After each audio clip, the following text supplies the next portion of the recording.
All right. Hi, everybody. Welcome to Group Dentistry Now's DSO Study Club webinar series. We're going to let everybody file into the webinar, give you all a couple of minutes to get settled. And then once we get to, let's see, about 2:03 here on the East Coast, we will start the webinar. So thanks for joining us today, day before St. Patty's Day. I think we would have had less people if it was tomorrow. You might not have had me. There you go. It's a big day in Philadelphia. Yeah, I grew up with a lot of St. Patty's Day celebrations. So obviously last year was a disappointment. This year's not going to be very good either, but I always like the day. You know, there's always a local pub around that'll have some green beer, right? Absolutely.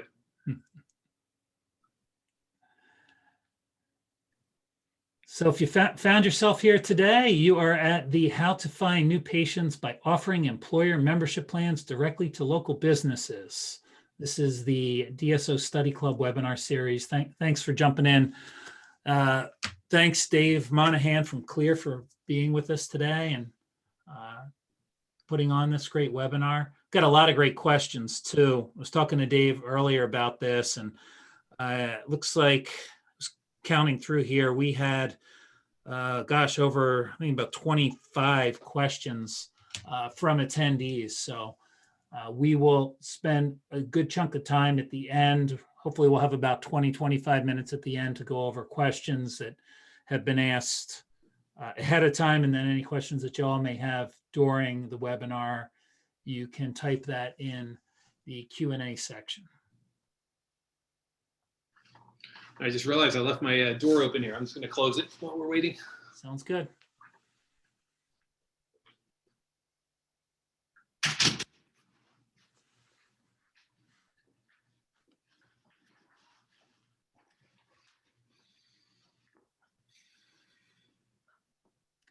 All right, everybody, a couple more minutes and we'll get going.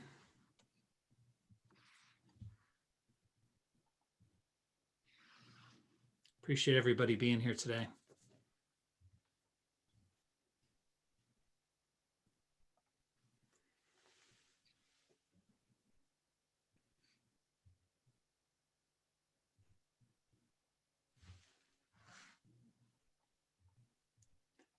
All right, we're going to start things off. We have quite a few questions from people that have registered for this that actually asked us ahead of time. So like I mentioned earlier, we have at least a couple dozen questions. So we want to make sure that we have enough time to answer some of those questions anyway. And I think Dave is going to be able to answer a lot of those given the presentation that he's put together for us. So again, welcome everybody. I'm Bill Newman, and this is the Group Dentistry Now DSO Study Club webinar series. Happy to have you here. We will be mindful of your time and make sure that we finish up at 3 p.m. Eastern.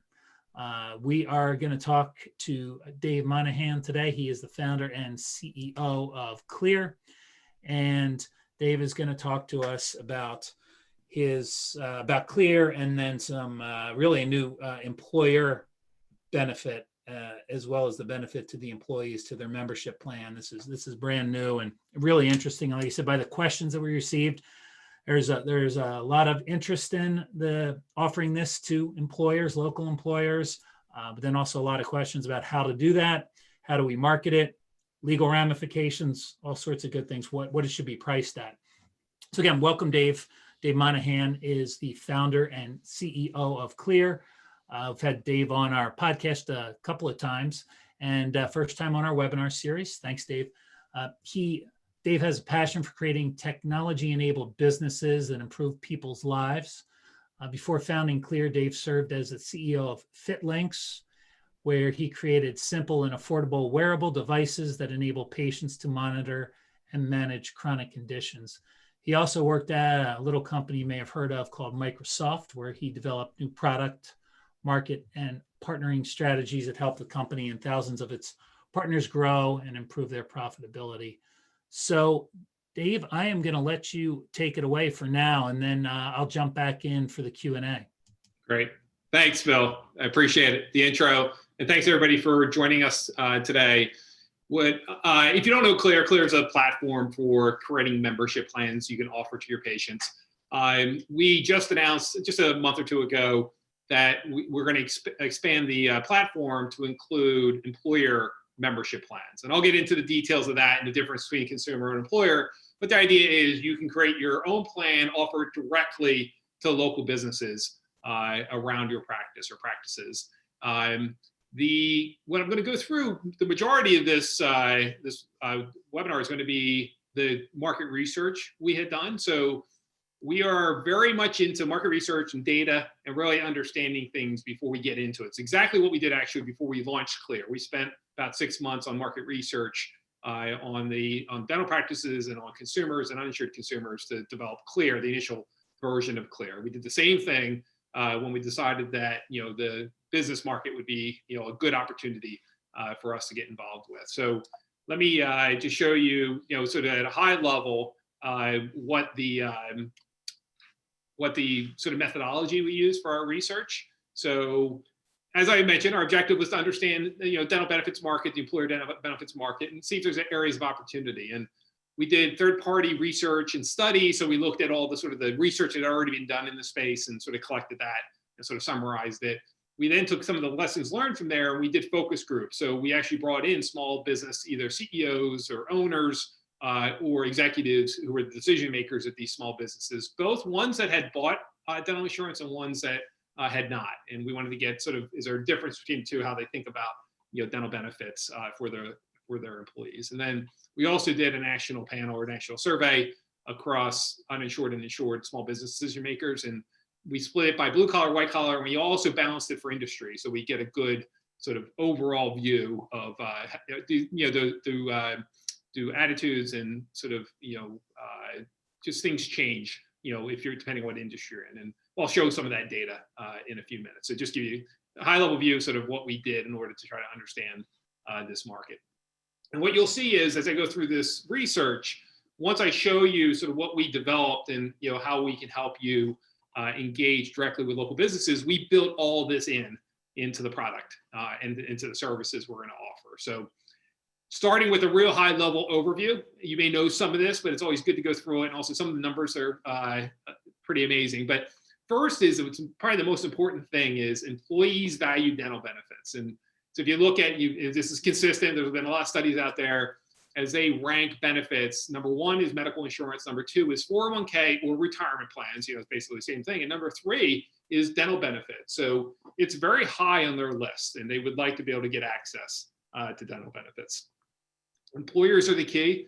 So 93% of all dental benefit plans are sponsored by employers. What that's saying, basically, if you look on the other side of that, only about 7% of the dental benefit plans are actually purchased directly by consumers. So if you don't sell to employers, you only get a tiny slice of the market.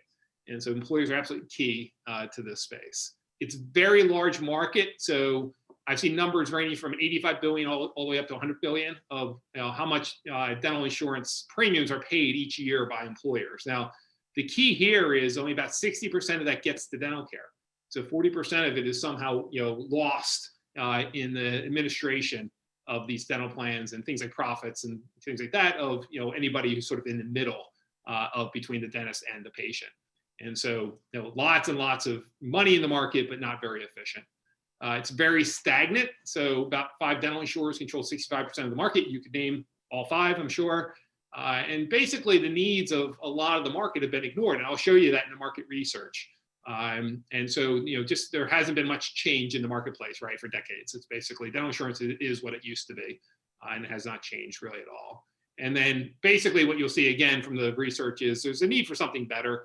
So about 40 or 50% of US adults don't have a dental benefit. And that's, much too much of a large percentage, right, of the marketplace that doesn't have a dental benefit, especially with all the, good that comes from somebody having dental benefit. They'll go, right, they'll visit more often, they'll accept more treatment, all that stuff. So that is, high level view is, if you look at this data, this is based on a lot of the market research we did, the third party reviews, is there's a nice sort of opportunity here, right, to do something. So let me just switch slides here. Just digging into some more of the details of sort of the dental benefit market. So about 63% of small businesses do not offer a dental benefit. And so what you're seeing here is a survey from the NADP, National Association of Dental Plans. And you can see if an employer has 500 or more employees, about 82% of them offer a dental benefit. If you have 101 to 499 employees, about 70% offer a dental benefit, 51 to 100, 61. And so here's the big sort of large opportunity here. So 6 to 50 employees is only 37%, which means 63% of them are not offering a dental benefit. And I don't want to ignore the 51 to 100 because there's 39% of them that aren't offering dental benefit as well. So if you're going to look into this marketplace and try to impact it, this is the place to look. It's sort of those small businesses less than 100 employees, and the opportunity gets larger is basically easier probably to get access to in that 6 to 50 range. And so we wanted to focus on that. So that's what we did. So a lot of our market research then narrowed down into small business. And when we did the focus groups and we did the national survey, it was focused around small business. Here's the really good news is that those uninsured small businesses want a dental benefit. And so we asked them the question of, are you planning to offer a dental benefit in the future? And 82% said yes. So 82% who aren't offering dental benefits say would like to in the future. And we broke that down by white collar and blue collar. And one is, was one sort of outcome or whatever takeaway from this is that the interest is high across both white and blue collar. You can see 66%. So 7 out of 10 white collars want to offer in the future, and 9 out of 10 blue collar. And so, question is why? Why would blue collar be higher than white collar? And that's one thing which I'm going to get to in a minute. But the other thing is, don't ignore this, 70% or so, or 7 out of 10 white collar wanting to offer dental benefits. Still very, very high. The reason we dug into this, and we had interviews and again focus groups where we asked them the question to blue collar companies, why is this such an interest? And it had a lot to do with retaining good employees and also attracting good employees. So they have trouble, one, getting good employees in the door, and then once good employees are in the door, keeping them, right? It's a high turnover. Blue collar is very high turnover. So they looked at dental benefits as a way to attract and retain good employees. They also felt it was attainable. There's an attainable benefit that they could give to their employees because some things like healthcare and sometimes even like a 401k, funding it is very expensive. So the dental benefits they felt like they could afford and it was attainable.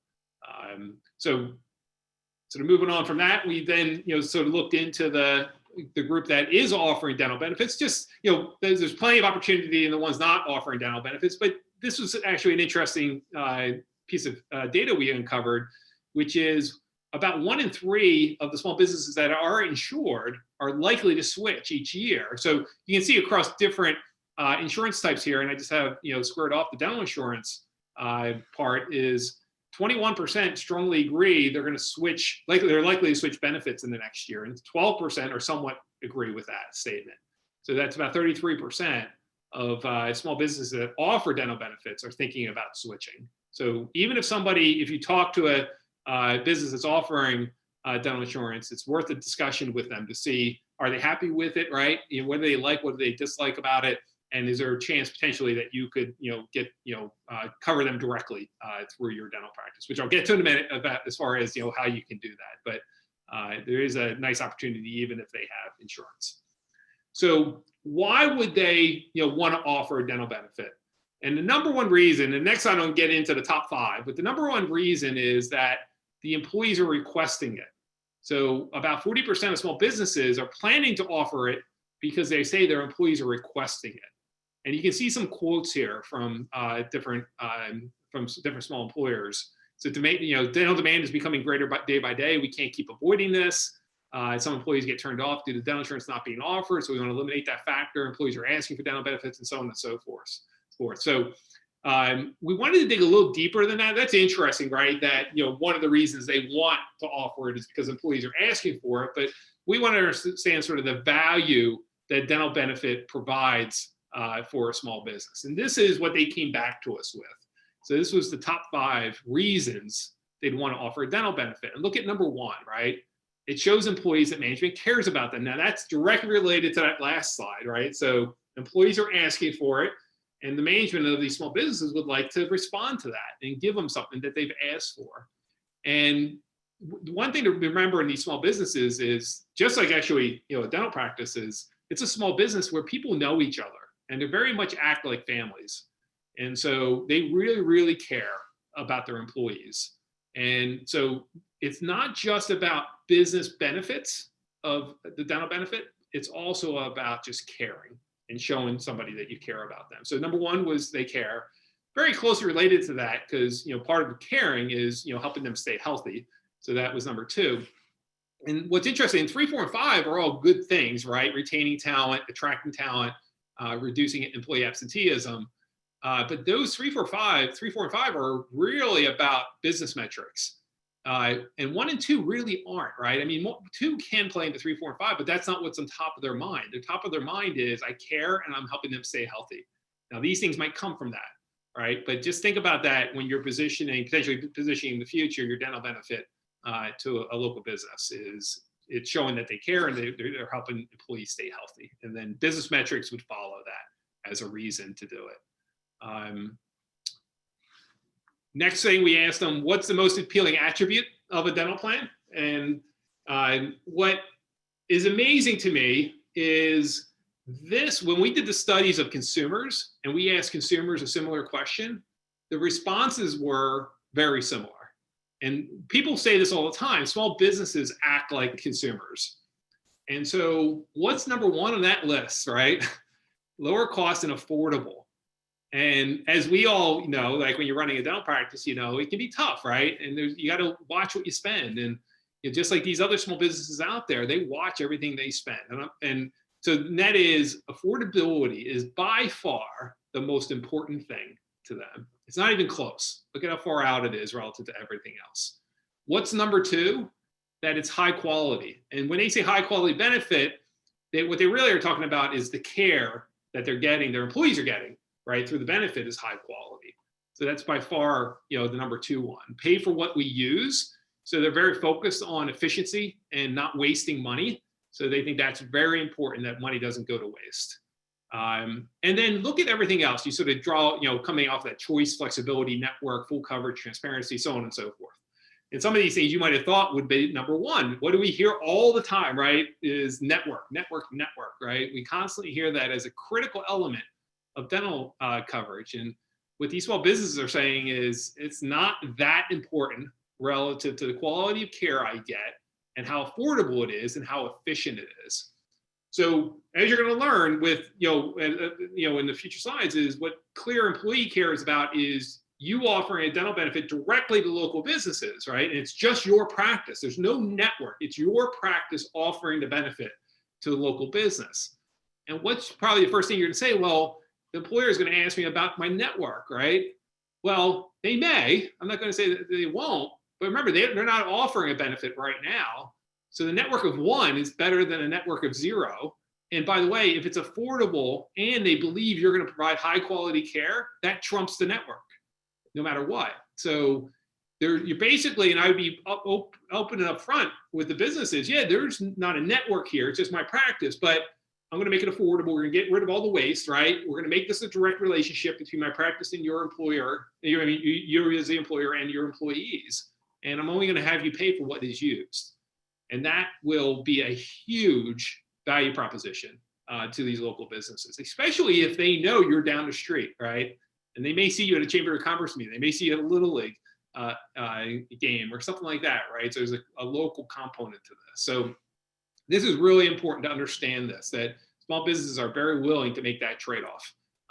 And network is not very important to them relative to these other factors. So what do small businesses believe they're going to pay for dental insurance? So we just asked the question, hey, what do you think you'd have to pay, right? Now you're going to see the follow-up question next on why this one's important. And so these are their estimates. We didn't give them any props. We didn't give them any kind of data. We just, what do you expect to pay? And you can see about 39% of uninsured said less than 500, 41% of insured said less than 500, 55 and 57 over 500, and I don't know was the green.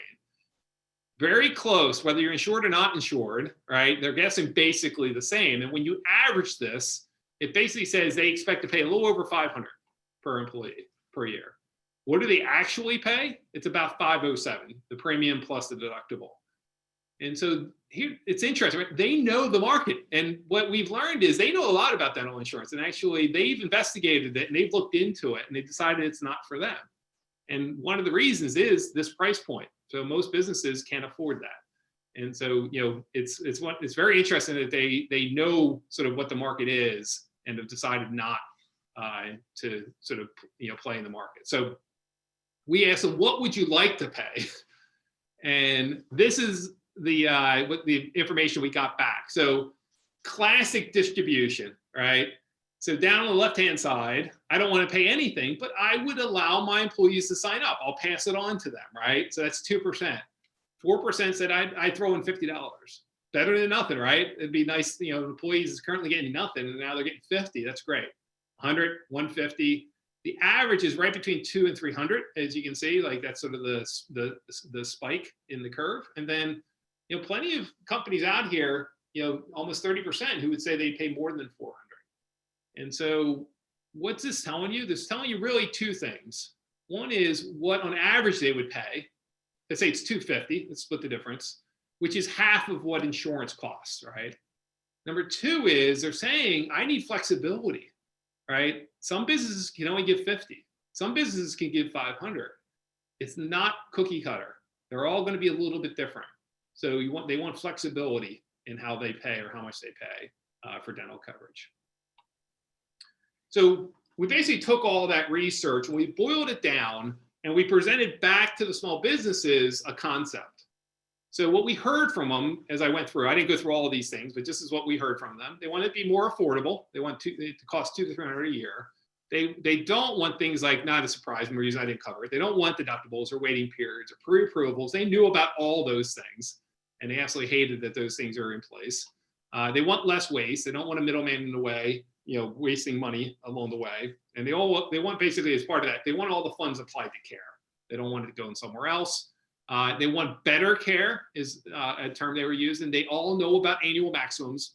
And it was a surprise to me that they knew that information. They knew it was 1,000 to 1,500. They also would like for better care, like don't exclude, either ortho or don't exclude things like perio or, don't make it perio extra, right? As part of my plan, just cover my perio employees. They need the coverage. They need to, those are the ones who need it the most. And so include that as part of the plan. And then just make it really easy to join and manage. These are small businesses. They don't have much time. They're like, why can't this be simple, fast, online, right? Why can't I enroll very quickly? Why do I need things like participation requirements? So there's some, rules out there where, if you're signing up for a dental benefit, a certain percentage of your employees have to sign up. They don't want that. They don't want to deal with that. They don't want to go back and try to figure that out. Or there's some minimum funding levels. They don't want that either. And they also want it to be really easy for an employee to sort of self-enroll and self-manage. Again, online, make it simple, make it fast. And we sort of boiled this down into a concept we were calling direct care. And they reacted really, really well to this. And so, not surprisingly, just like you and me, right, we're bypassing the middleman. We're making purchases directly with manufacturers, service providers, right, you name it. And so that's what they actually have gotten comfortable with, and they want that, and they understand the value of that. And what's great is they equate that to things like it's going to be lower costs, right? I'm going to get better service because I don't have to deal with the middleman. I can go directly to the person providing the product or the service, and I'm going to have less hassles. There's going to be less sort of whatever things and rules sort of in the way. So as you're positioning your dental plan to an employer, direct care is a great place to ground it. They get it right away. As soon as we would say direct care, they knew exactly what we were talking about, and they reacted very, very positively to that. So that's basically, we took that concept and we fed it back to these small businesses.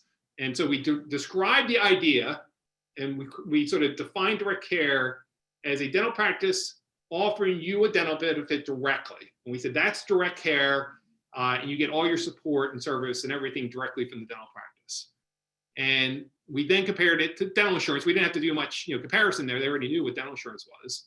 And these are the comments back. And actually, on the left-hand side, you can see their sort of rating of direct care versus insurance. 82% thought it was better. 12% thought it was the same, and 6% thought it was worse. So 82% like the idea of direct care better than insurance. So they said it's more cost effective, right? If I pay into it, that premium gets used for care. Select your own funding limit, which I'll get to in a minute. We, as part of Kleer employee care, the employer just sets their funding level, whatever they want it to be. It can be 0, it can be 500. It doesn't. They can do whatever they want. It's up to them. I'm paying the dentist directly. You'll love that, right? There's no middleman, and you pay the dentist directly. That was a feature. That was like a positive thing. They felt good about that, right? It's affordable. It's nice. Employees can take care of their own time to sign up. I don't have to manage it, right? There's no process, and that's, again, I'll describe it in a minute. But the net is, employees, once the employer signs up, they just invite their employees, and the employees sign up whenever they want online from any device. It just gets rid of all the hassle. And there's no management from an employer's perspective. And then after we sort of introduced that concept, got their comments about it, we asked them who was likely to sign up. And you can see on the left-hand side, we broke it by white collar, blue collar, very similar. So this is somewhat likely or very likely. So very likely 46, 41%, somewhat likely 30 and 33. And then you can see by employee size. That is, it doesn't change much, right? It basically crosses, and we saw this across industry, we saw it across employee count, we saw it across blue collar, white collar. Lots of interest. Again, going back to our consumer research that we did like 3 years ago, this is very similar to what we saw from a consumer interest. Is right around 50 to 75% of consumers are interested in buying a membership plan from a dental practice. And we're seeing the same thing on the employer side. So that's huge, right? You figure 50 to 75% of somebody you go up to talk to about something is interested. That's a great place to be. So now shifting over to Kleer employee care, what it is, so how we designed it. I'm going to go through a few screenshots and things like that. And just to note, we released the first version of this in February, but it's not going to be releasable to employers. You can implement it, design it, get it ready to go, but the final version won't be releasable until May, is what we've targeted right now. And so, we have some time to get you signed up and sort of, get this in place so that you're ready to go. So first is, it's a subscription-based dental benefit plan, right? You offer directly to local employers. You design it, you price it, you decide how many different care plans you want to offer. You can offer one for kids, one for adults, one for peri patients, things like that. Just like a sort of a standard membership plan, you can do exactly the same thing for employers. Once you design it and price it and start offering it, when employers go to sign up, I'll show this process in a second, they just decide how much they're going to contribute. So again, it can be whatever number they want. And what we do is we net that contribution out of the employee's portion. So if it's a $300 plan, the employer is going to give $100, then the employee just pays $200. They just pay the difference between the price of the plan and what the employer contributed.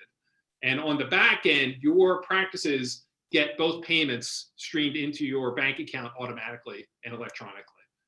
We handle all that management of the payments in the background. Once the employer signs up, they just upload a spreadsheet of employees and email addresses, and there's automatic invites that go out to the employees, and then they just sign up. Just like our membership plans now, an employee gets a link to a landing page. They can see what the dental benefit is. They can see how much their employer has contributed. They can see what the net cost to them would be.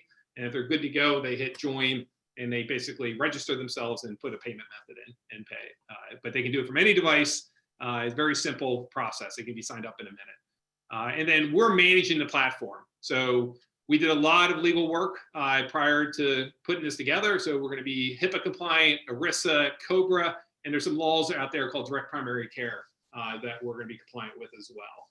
And the key here is it's a federal set of regulations. So ERISA is won't go too far into detail of it, but it's a federal benefit regulation. It sort of describes how you have to create a benefit, how it has to be structured, and the agreements that have to be put in place, and things like that is managed at a federal level. And if you meet ERISA, and what comes with it is things like HIPAA and COBRA, if you meet those regulations, you can offer this across all states. The state regulations sort of are not applicable to a benefit that's offered under ERISA. So it's really good news that we can sort of manage this very much easier for us to manage than it is the consumer membership plans that are subjected to lots of state laws. So here's an example. And I know that I apologize for the screen. It's a small screenshot, I understand, but I just want to try to show you the concept. So this would be sort of a typical employee care plan. So again, child, adult, perio, and I know you can't see it because the screenshot is so small, but that is, each one of them has a little bit of a different design. And again, you decide this. So just comparing adult to child, no surprise here, right? There's two cleaning exams, but one has child and one has adult cleanings and exams and things like that. They're both offering discounts off of other procedures. And you can do all kinds of things to this. In this example, they're giving a subscription discount for additional family members. They've also added specialists to their plan. So they might have an association with a specialist, they add them to their plan, the specialist decides, basically agrees to some type of discount. And so each one of these care plans can be designed differently. Obviously, perio is going to be different, right? In this example, they have three perio maintenance treatments, but that some practices have 4. It's all up to you. With our help, with our Kleer success team's help, you price these, you decide what the monthly subscription is. And then what we do is, this is just showing an employer has come in here and said, I'm going to contribute $100 a year. We just net it out. So where your plan might have been priced at whatever, 300, and you net out the 100, it's now priced at 200 for the employee. And what we do is on our platform, we show everybody that. So when the employer goes to decide how much they're going to contribute, they can play with that number. They can see the impact it has on each one of your care plans and what the employee would end up paying, and they can decide how much they want to contribute.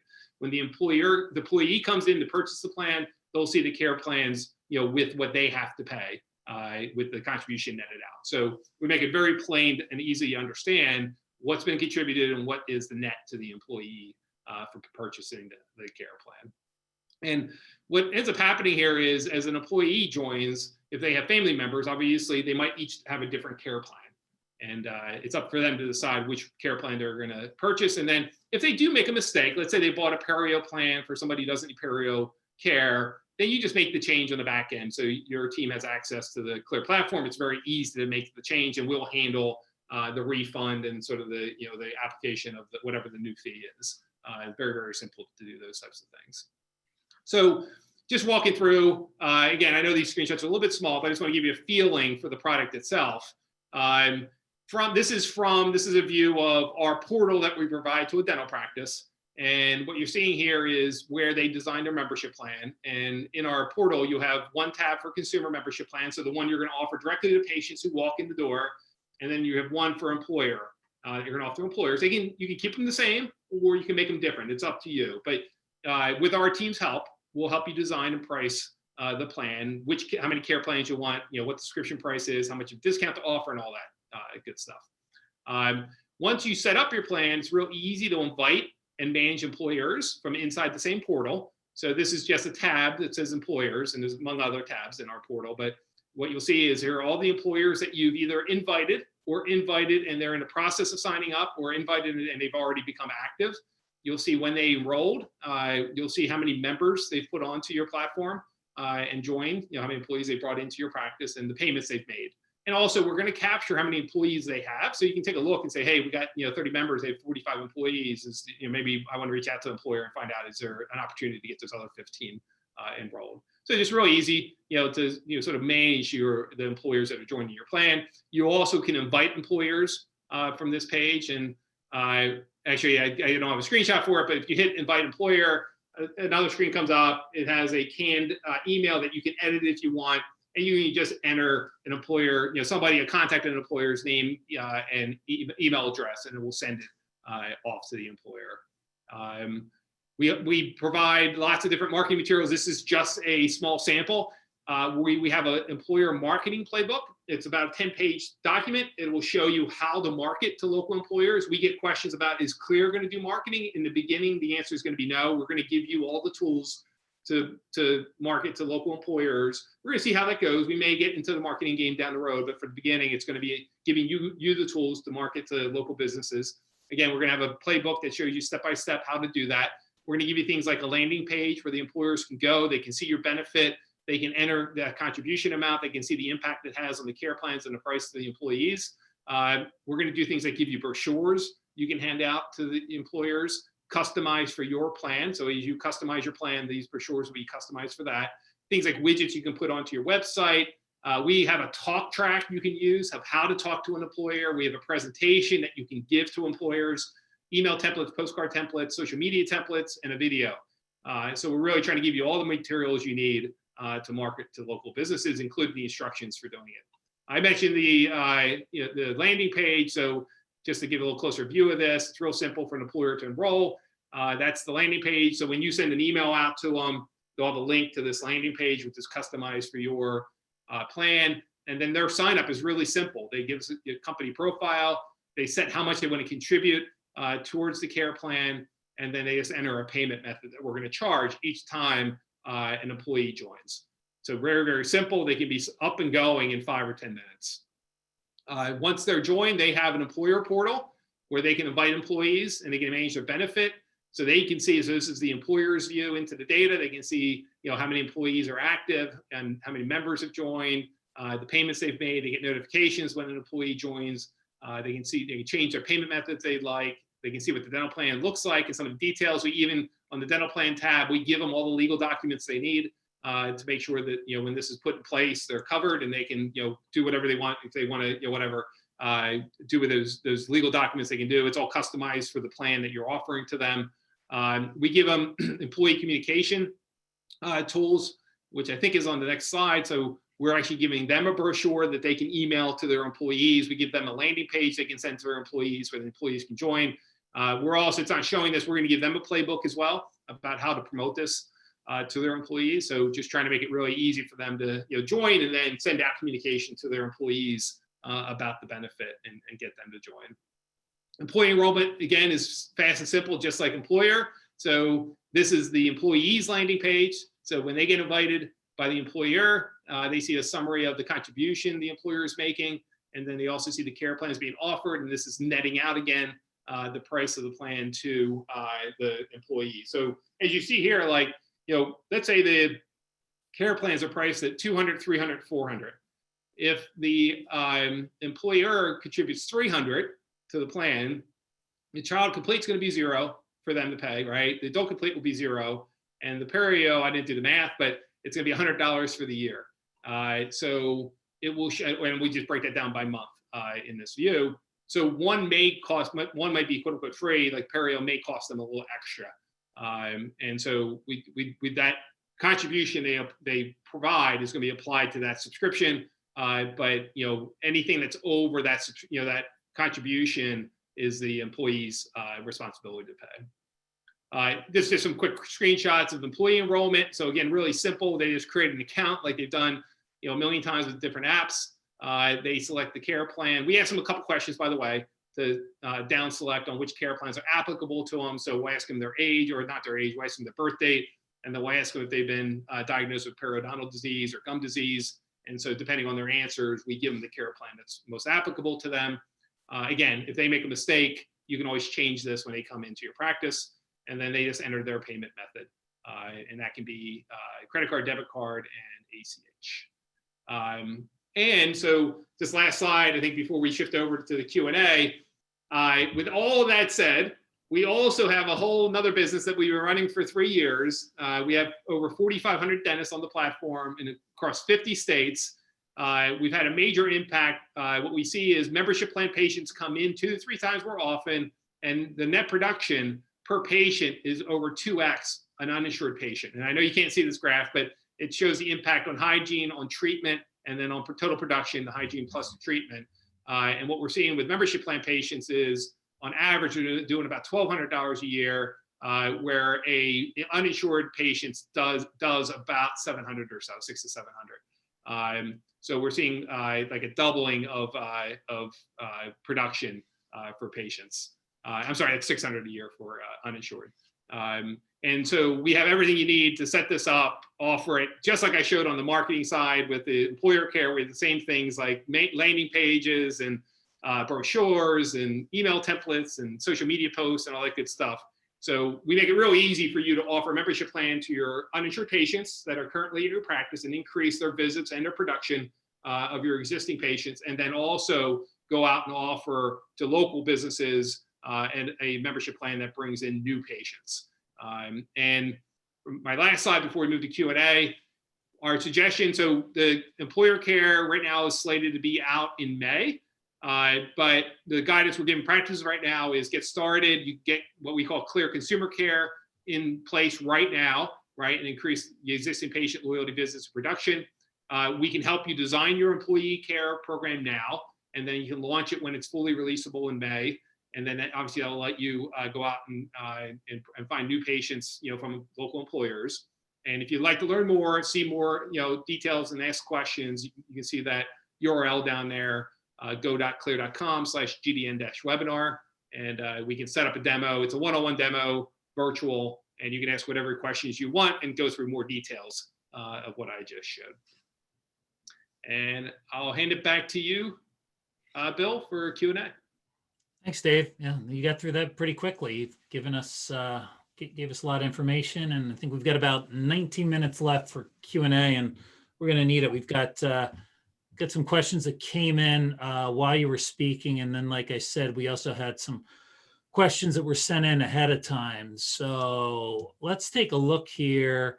I see, how do you enlist employers, and do you provide any information on your employers before we sign up?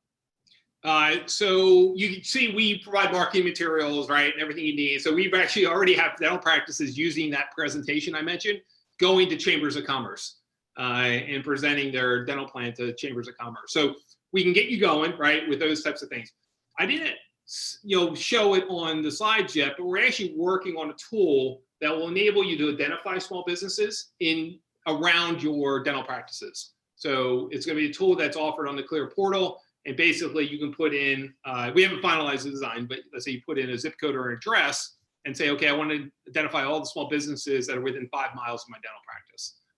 You can do that, and we give you all the information on the small businesses, contact information, executives, things like that, size of business. Again, I'm not announcing that yet as a part of the product initial release, but that's what we're planning on doing, is giving you the ability to identify small businesses in your area, and then the tools to go out and reach out to those small businesses. Couple questions wrapped around practice management software. One here is specific to EagleSoft, but why don't we kind of be a little more general about it? Does Kleer integrate with any practice management software out there? So we don't integrate with them like from an automatic standpoint, but we've worked out how to work with those systems. So we have a set of instructions on how to keep the two systems sort of synced. There is some manual activity that has to happen there. We're working on a longer term strategy where they actually are synced. The issue is you can't write back to those practice management systems. They just don't let you do it. So you can get data and show you data, but the net is no matter what you do, even when you're fully integrated, there's some manual process that you got to go update your practice management system with. There's just no way around it. They're not letting, those practice management systems across the board aren't letting you write back to things like the general ledger to say automatically update practice management with subscription payments coming from your membership plan. It's not possible. So we will chip away at that, but the ultimate thing is that you do still need to do some type of manual activity between your membership plan and your practice management system. Okay. A couple of questions here regarding fees for management and services. So can you, and then there's another, there's like 3 of them here. So setup cost, management and service fees. So can you talk a little bit about that in just generally? Yeah, I'll talk in general because it'll depend on some of the dynamics of your group. But so first is there is 0 cost to get set up. So we charge absolutely nothing to do a consult, design your plan, price your plan. We have something where it's actually a proprietary algorithm we wrote that will take your fee schedule and pop out what your subscription pricing range should be for each one of your care plans that you're going to offer. You'll have an hour consult with one of our specialists who will help you do all that stuff. They try to understand your practice or your group and design it based on the needs. So we work with lots of groups, by the way. We have almost 300 groups on our platform. And one thing we see all the time is, depending on the locations, you might have a different membership plan for every location, or you might have a cluster that are the same and another cluster that are the same, but they're different. Like, it's really important to get this right at the practice level, both from a design of the plan itself and what's treatment is included. So dentists are bought in, right? And they feel like they've had a say in what the plans, how they're designed. And then from a pricing perspective, depending on the demographics, right, around each one of the practices. So the net is all that, everything, including all the marketing materials. So we send you brochures, posters, and things like that. It's all free. We don't charge you for any of that to get you up and going. And then once you're up and going, we just charge a fee based on how many patients are on the platform. And so roughly, it's about, an average across our platform, somewhere north of $3 per patient per month. But groups often get discounted below that because we give volume discounts based on how many patients you put onto the platform. And it just progresses over time. But to get more details, you can book a demo and we'll go through all that. Yep. So for some of this audience, and specifically for one of the people that asked the question, being part of a larger group, it's kind of, the more locations you have, and obviously the more patients you have, the bigger the discount would be. See another question here, which I think I may know the answer to, because I saw one of your slides. Average cost an employer would need to contribute, or can we guide them towards that? And I saw that there was only at one end of the spectrum, there was nothing. They didn't have to they just offer the plan up, and then the patient would have to pay for everything, but at least there was a plan, and then all the way up, I guess, to as much as they want to. Yeah. So the average we saw was between 200 and 300 is what they'll contribute. But the great thing about this program is you have a conversation with the employer, right? And find out what they can afford, and then sort of, say, okay, great, we can accommodate that. Even if they can't afford anything, this is the great thing about this plan. If they can't afford anything, say, fine, that's no issue, right? We're still willing to give your employees this great benefit, right? So this is going to be great, just even if the employer is not contributing to it, and ask the employer if it's still okay, can they sign up, right? They'll put their contribution at zero and then invite their employees in. And now you have sort of a marketing channel, right, into those employees. So don't give up, even if they can't afford anything, because what they're going to feel good about, we heard this in the focus groups, is that they still are offering a benefit to their employees, right? They can say, hey, I talked to the local dental practice. They're willing to give you guys discounts, right? It's a subscription. It's $25 a month. It's a great deal, right? You get access to preventative care, no more charge, zero preventative care costs, and then you'll get, let's say 20% discount off of other treatment. Isn't it, so I've offered a benefit, right, to my employees. I'm willing to market that to my employees. Okay, great. So let's crank through some of these questions here. I still have quite a list that were sent in ahead of time. And a lot of these you already addressed, but this is a great general question here. How can I use membership plans to set my office, or maybe my group of offices, apart from the others? Yeah, so on average, what we see in dental practices, about 30% of patients are uninsured, and that can vary considerably. We have some that are like 80%. But the net is, the way you set yourself apart is that uninsured patient base, right? And this is a totally different webinar, but just so you know, those uninsured patients are very hesitant to commit to care. You've probably seen this, right? And the average we see with these patients is they come in on average, uninsured patients come in on average, and this is practice management data we're pulling, once every 2 years. And we have practice say, no, my uninsured patients come in all the time, right? And the net is they really don't on average. So the benefit of a membership plan is they're going to come in 2 to 3 times more often. They're going to act just like an insurance patient, right? They're going to come in actually the average is 1.5 times a year, and they're going to buy more treatment. They buy about twice the amount of treatment. That's your benefit. On the patient side, the reason they're doing that, the reason that they come in more often, accept treatment, is they want oral care. So the way you set yourself apart is by offering these membership plans is you're giving them something they want. We saw, like I said, during the presentation, 50 to 75% of uninsured consumers want a dental benefit. They just can't afford insurance, or they think it's too much of a hassle, or they think it's too expensive. So you're giving them what they want, and in return, you get a loyal patient that comes in more often and does more treatment. Excellent. So I know you touched on this, but this question's asked in different ways, a couple different times. So I think there's some concerns wrapped around offering dental membership plans and state and federal law. So, again, you also mentioned something to me off before we even started about a group that you've been working with, and how they're working with you because they had their own in-house plan and they ran afoul of the law. So yeah, So I won't give any details about that, but they just a real high level, and I'll get into compliance. But they have practices in Texas and Washington, I think Wyoming, and they implemented us in Texas, and then they had their own in-house plan actually in Washington and ran afoul of the laws there, and so they came to us to straighten it out. And so we do this all the time. When we set up the consumer membership plans 3 years ago, we hired 3 law firms to go through all the state and federal regulations, and we built it to be compliant with those. And I'll say this right off the bat, and if anybody tells you they're 100% compliant, they're not telling you the truth, because the compliance and the regulations there's a lot of them. There's a ton of different things you got to be compliant with, and they change from time to time. So we're constantly monitoring, trying to figure out just how to be compliant, stay compliant, and then if something comes up, we'll address it. So the net is we build it to be compliant from the ground up. On the employer side, I think I mentioned this touched on this during my presentation. On the consumer side, there's state laws you got to follow and federal laws. There's both. And so that's complicated. And we have that in place, but it was complicated. On the employer side, it's actually pretty simple. It's ERISA and COBRA and HIPAA. And they're all federal statutes. And if you meet the requirements for those statutes, you don't have to worry about state law. And so that's what we did. We hired a law firm that's an expert at ERISA, and we already were HIPAA compliant, but ERISA and COBRA, who built, one is they had us make some changes to the platform to make it compliant with ERISA and COBRA. And then we did things like these legal agreements. When an employer joins, they're going to get a set of legal agreements. And then when the employee joins, they're going to get a set of legal agreements that sort of outline everything relative to ERISA and make it compliant with ERISA. So we manage all of that and make sure it's compliant, but it actually is much more simple for us anyway on the employer side than it is on the consumer side. We just had a question come in. Can you please give us an example of how someone would be non-compliant?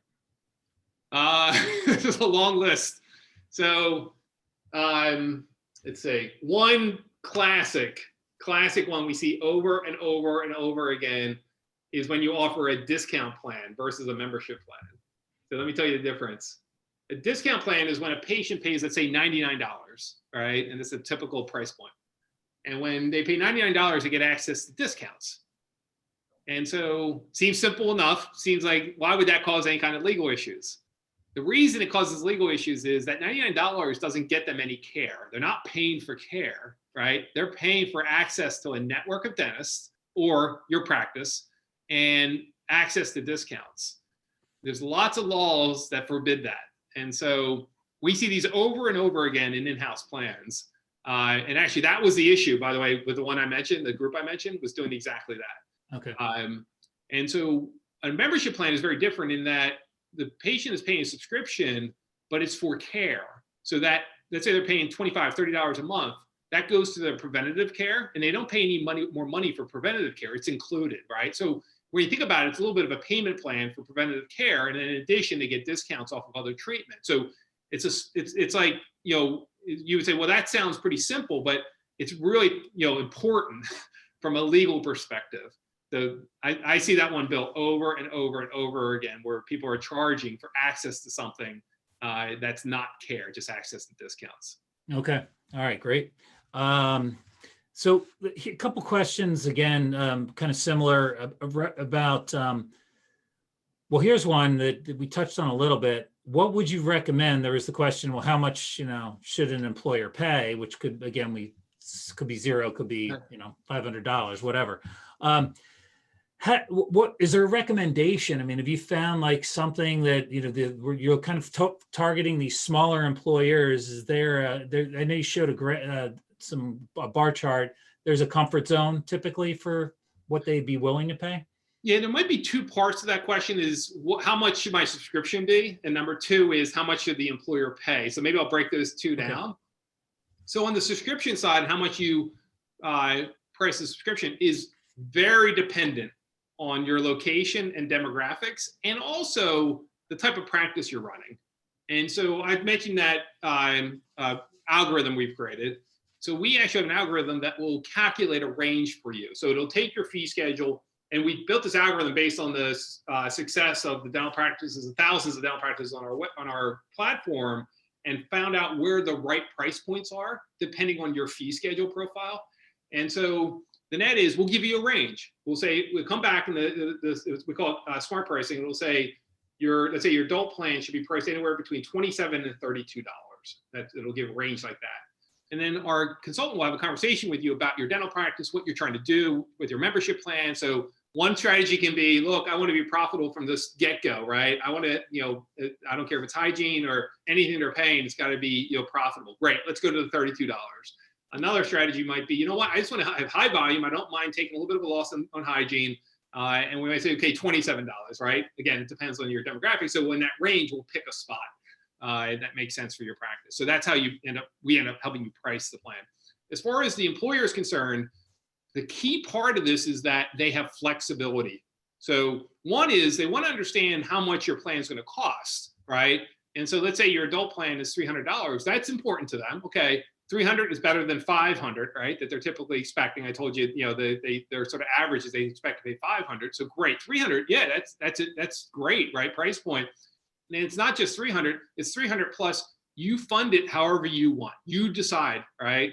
And by the way, our talking points go through all of this as far as how you position it to an employer. So I think it's important. One is that you talk about the affordability of the plan, just total price and what you're charging relative to insurance. And number two is that you tell them they have flexibility to contribute whatever they want. That's what we found in the market research is those are the two key points.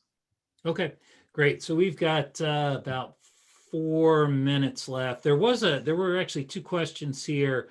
Are there any ways to customize these plans for specialties? So if I'm an ortho group or I'm maybe an endo or perio, I mean, is it mostly GP or what do you have any ideas for specialists? On the consumer side, we do help specialists create membership plans, and they can, in the consultation, they can talk to you about it and sort of what we've done for other practices. We have a lot of pediatric practices on the platform.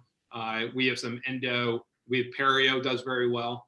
But I'd say perio and pediatric do very, very well. Endo's a little harder, as you can imagine.